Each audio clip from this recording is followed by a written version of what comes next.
So they didn't get the solution from the experts, they got the solution from the market, which was the kids. Hi everyone, welcome to another edition of the Entrepreneur Inside by me, Noah Esteki. So today we want to talk about how to present the number one solution in the market, the best product slash service that can anyone present to the market. That's what we want to get to in this podcast. All right. So let's begin. Before I get to talk about how you can create the best product in the market, I want to talk about why we should do that. So before, like 20 years ago, there was a guy who was called Jordan Belfort. You may know him from the movie Wolf of Wall Street, which was a big hit in 2013. So basically, Jordan Belfort was a businessman, and his sales mentality was that you should become so strong in business that you can sell anything to anyone. And he has that, kind of popular phrase where he says, "Here, this is a pen, sell me this pen." And if you can sell it to him, he would hire you. So that's his, catchphrase. But right now, we know that mentality doesn't work. And that's why he went bankrupt in the 2000s. The reason was because he wasn't providing the solution to the market. He was just selling anything to anyone. So if you think about it, if you build a business that you are selling something that is not necessarily aligned with the needs of your market, after a while, in the long run, people will realize that you're providing something shitty, obviously, and they wouldn't buy from you anymore. The market wouldn't accept your offer anymore. So maybe at first you would have an exponential growth, but after a while, when people realize that you're not solving their problems, you'd drastically go down. And that's not what we want. We want to build a stable business where you can enjoy selling people, providing an actual solution, and people actually being happy with your product and working with you. That's what we want to get to. So that's why providing the best product in the market is so important. Now, how can we do that? I want to talk to you about a story of how Instagram was built. So Instagram was founded around like 2005, 2007, I think. And then in 2010, Facebook bought Instagram. But before that, Instagram, it wasn't the name of it. The name for the app was Bourbon, and the purpose of it was also different. So the app Bourbon was supposed to be for people who want to date each other. It was like a dating app that you would create some posts about yourself, pictures and videos, and then upload them for others to see. And if you can get more likes and comments, it meant that people are engaging with your content and they would like to go out with you. So you would get higher scores. So it had like a scoring system. You post, you get likes, comments, and then after a while, if you, I think, the system was like, if you go out with someone, you get higher points. So it was like that. And then after a couple of months of presenting this product into the market, the co-founders realized that the app is a big hit, not because the main features that it has, like getting scores, going out with people, that was not the purpose of others to use the app. Although the app was for dating and getting scores was the main thing in the app. It was the main creativity in it. But people didn't use it for that.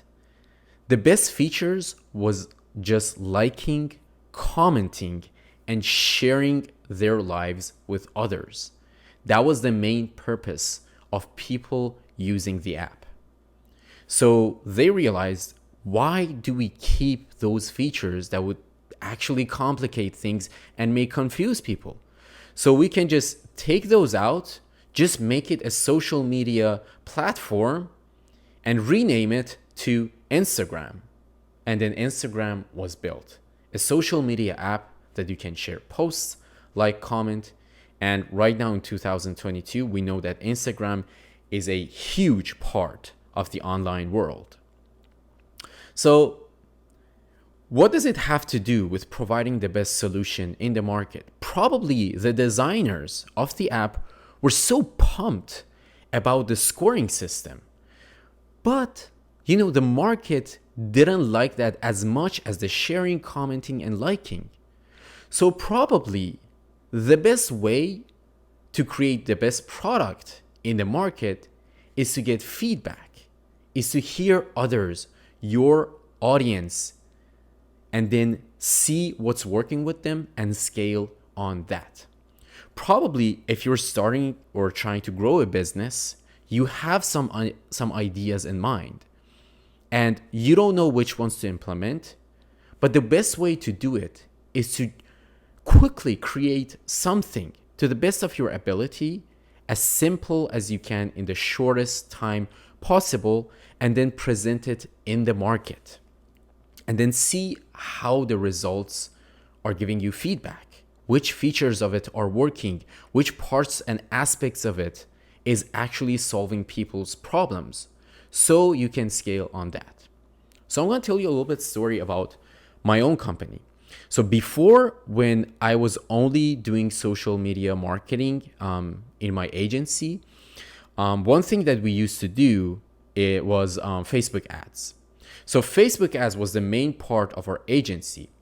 And I thought of this brilliant idea at the time, it was about 2 years ago, that we can create a 4-week package where we build all the campaigns, all the ads, create the audience, fix the problems, troubleshoot it, connect the landing pages to the Facebook ads platform, everything ready for the client so they can run the ads on their own.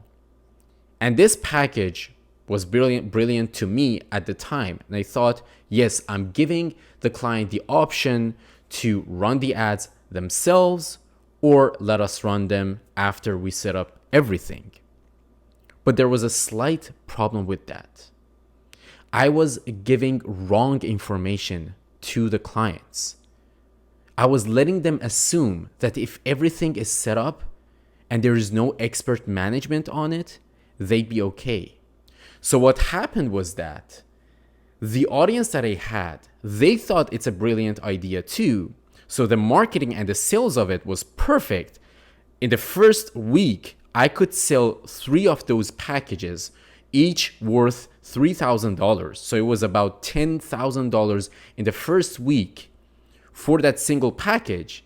I was like, damn, I came up with the best idea in the market. And then after 4-6 weeks, after almost 2 months, I realized that I've provided one of the shittiest products I've ever come up in business, because it was not solving problems. It was actually causing more problems. People paid for something that didn't resolve anything. I wasted their time and myself, and it wasn't working. That's it. So I needed to change that. See, the market gave me the solution, gave me feedback. I realized that this product is not the one, the fit for the market. So I changed it. Another big example that I want to give you is in regards to Marvel Studios. Obviously, you know Marvel Studios. They are a huge company. But before, one of the struggles that they had was that they would design different superheroes. You know, they have 1,000 superhero movies all around the world. But the problem that they had was that they would design superheroes with different features, different strengths, and they made the movie. Maybe 1 out of 20 was a big hit, and they couldn't make enough money. They wanted to scale, but they couldn't. At first, they thought the best way to go about it is to pay designer experts to come up with the best superheroes and the best features. That didn't work out as well. So what they did is to basically, here's the creative part. It's actually mind-blowing. They brought some children, some kids into different focus groups, and they let them play with the candidate superhero toys, because they realized if the toys are satisfying enough, are, make the kids fired up about playing with them, then that means that superhero will get viral and the movie will become popular. So before they would even create the movies, they would test out different superheroes, see which ones would become popular in the focus groups, and then created the movies based on that. So they didn't get the solution from the experts. They got the solution from the market, which was the kids. And as we know, one of the big superheroes of Marvel Studios is Spider-Man, which was made during this project. So, as you can see, the market gives you the best solution. Now, right now, many of you may have some ideas.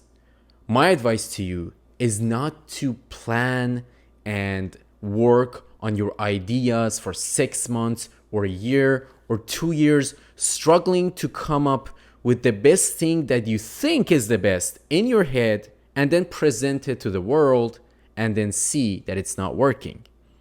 I suggest that you gather everything you have, all the knowledge, all the expertise, into one simple thing, one simple service or package or a product, and then try to sell that to the market. If the marketing works, if the sales works, and if the delivery works and people, the clients, are happy with it, then great, which usually doesn't happen with the first service or product that you have. Usually it sucks at first, but then you would get feedback and improve it. But let the market give you the solution. The faster that you can get your stuff into the market and then get feedback and improve yourself, the faster you can grow, guys.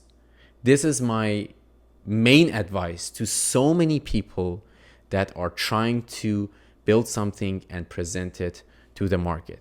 I see so many entrepreneurs, so many startups that create something, they don't even consider the demand in the market, and then they present it, it doesn't get sold, or it gets sold and then people are not happy with the product, and then bam, just goes down. Everything goes south. So for that not to happen to you, create something simple with everything that you have to the best of your ability and get to the market as fast as you can. Right, guys? I hope this video helps you with your entrepreneurial journey, and I hope you enjoyed it. If you have any questions, shoot them in the comments. I'll try to respond as soon as possible. All right, guys? Have a great day, and I'll see you in the next edition. Bye-bye.